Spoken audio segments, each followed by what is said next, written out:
We're here today with Representative Barbara Boyd, who is running for re-election for District 32. Representative Boyd, if you would, take just a few seconds and tell us a little bit about yourself. Okay. I have been an educator for 45 years, 6 months at all levels. I have served 6 terms in the Alabama House of Representatives. And during that time, we have been able to achieve many things which have aided Calhoun and Talladega counties. Okay. Well, thank you, Ms. Boyd. Today we'll start off with a question that relates to infrastructure. With infrastructure challenges facing the state, what are your solutions, infrastructure-wise, and how would you fund them? I've been researching on infrastructure, and I found out it was more to infrastructure than I really knew, because it was like a foundation to make sure whatever you wanted to do had the proper necessaries, I guess like a foundation of a house. I had never thought about it in that way. So therefore, each area, education, their infrastructures that I had not even thought about, which is a challenge for projects that you do at the economic development too. There was just so much. And in our area, as you break it down and look at the McClellan situation, redevelopment, my. In infrastructure is very, very important to each area that you want to promote. Okay, thank you. Our next question is related to prescriptions. While prescriptions for opioids have fallen nationwide since 2012, Alabama still experiences a high rate of opioid-related prescriptions. In 2016, there were at least 1.2 opioid prescriptions for every individual in the state, an 82% increase in deaths from overdoses between 2006 and 2014. What potential measures do you support that help mitigate the opioid crisis? At the state level, there's a task force that has been developed because of the crisis. And most of the things that task force is trying to do, most of us support that because we realize what a crisis it has been.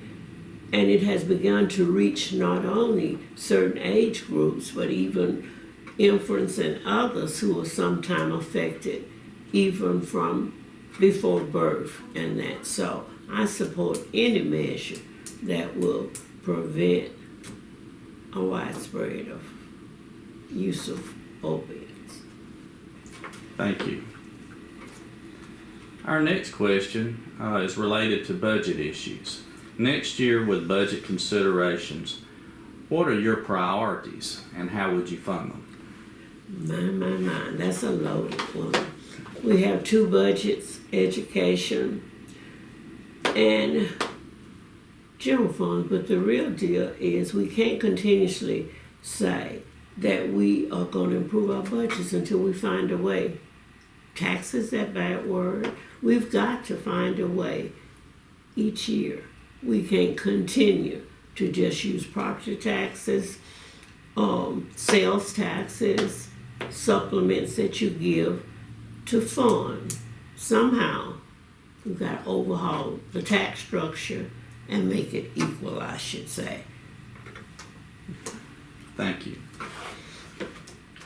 Our next question is related to declining population. With a declining population in our area, what are your views and ideas on how to maybe turn that around? First, we've got to look at why it's declining.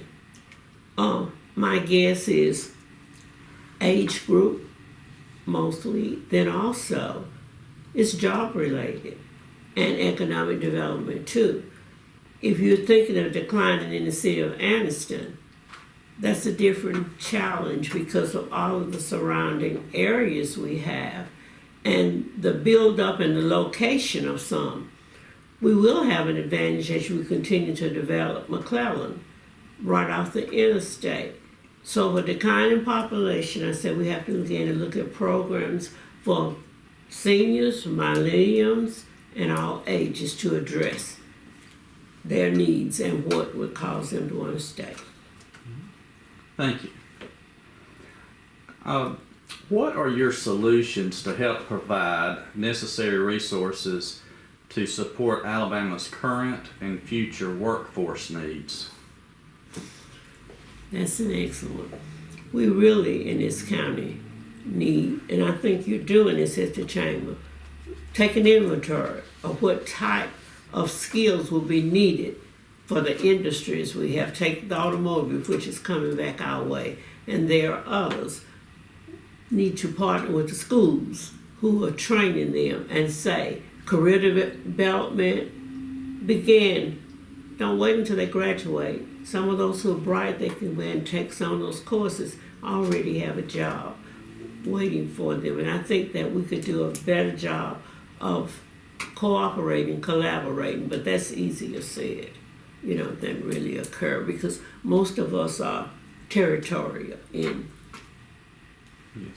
Well, thank you. Our next question relates to health care.